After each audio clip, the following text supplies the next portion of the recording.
Yo, what's shaking, AC? Where are you? Where am I? Where are you? Tricked you! Oh man, we're so grown up. Yeah, and we have another camera right there, actually. We tricked you guys. Yeah, we did. Sure. Engine Rob Rants live today. Yeah. Cheers. Cheers. Gotta turn it around. Oh yeah. Sponsors are gonna not It's like that. Pamplemousse. Pamplemousse bubbly.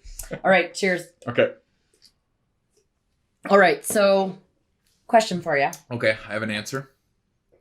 Don't I always? Yeah, that's true, actually. You would make up anything. So, all right. People often ask, wait, are we looking over here now? Okay, let's look over here. Okay. People often ask, I don't know where to look.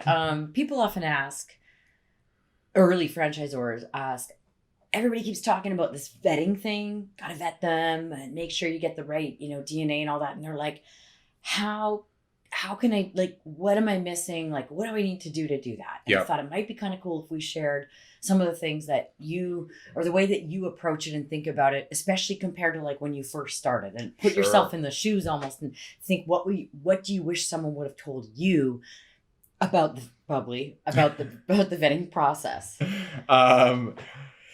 Oh boy, what a loaded question. I think the most important thing that I've learned for sure is that you're always vetting. It isn't a one-time thing that you're doing. It's, every conversation that you're having with your prospects is you're looking for red flags.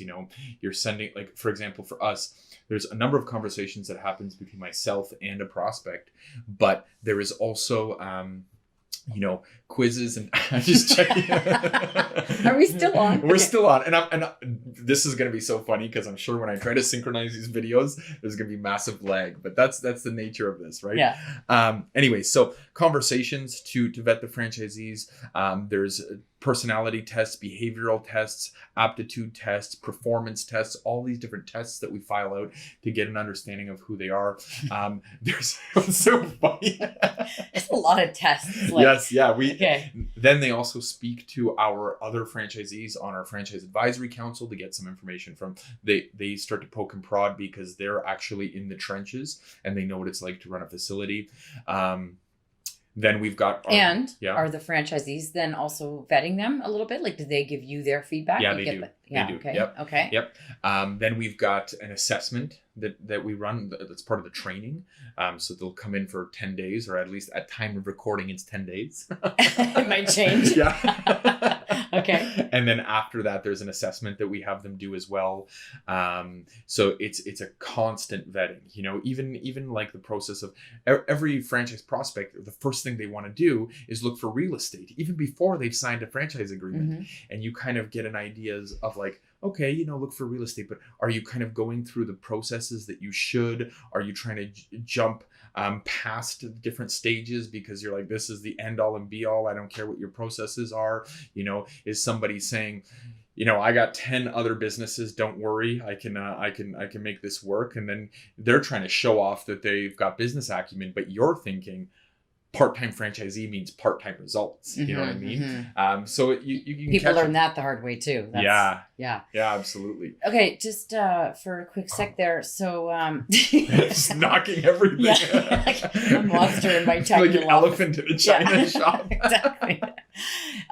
So all these questions like vetting, and you said something there that triggered a thought that your the real estate, for example, if they're eager, I'm just going to throw this out there, that if they're really eager and they're on it, that might be a good sign, right? Yeah. If they're really excited to get the real estate going, if you don't tell them there's a process, you need to follow this process, whatever, and they're eager, that you'd see that as a sign. Now, if they are not listening to you, and then you need to notice that, right? Yeah. And do you think that when you're an early franchisor, I personally think it's a combination of sometimes they literally just literally overlook it, you don't know, and then other times you ignore it intentionally, you hear it and you ignore it because you think it's going to be okay. So maybe talk about that a little bit.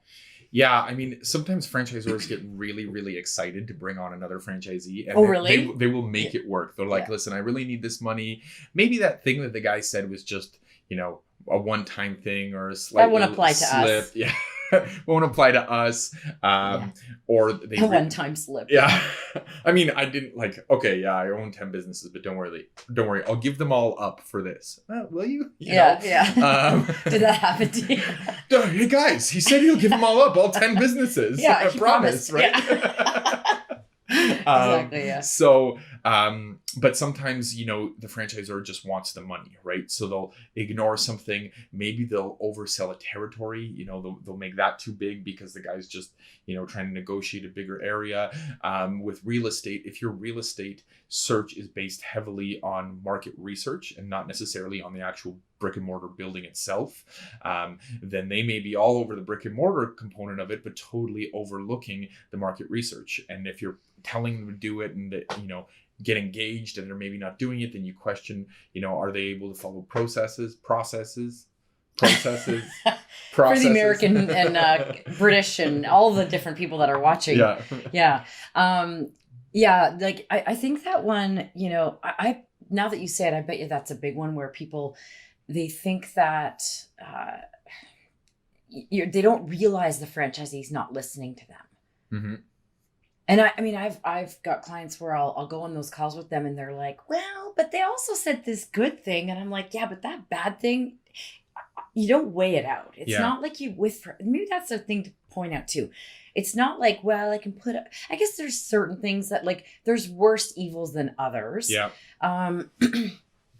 And it depends on the market you're giving them to. Like if you're giving up an A territory, then you're going to want to make sure that you really, really vet them because you're going to be leaving money on the table if they don't perform and optimize the market versus a small town you never really planned on going into anyway. If you'd obviously want to make sure you believed it was going to work for them, but you might not be as apprehensive.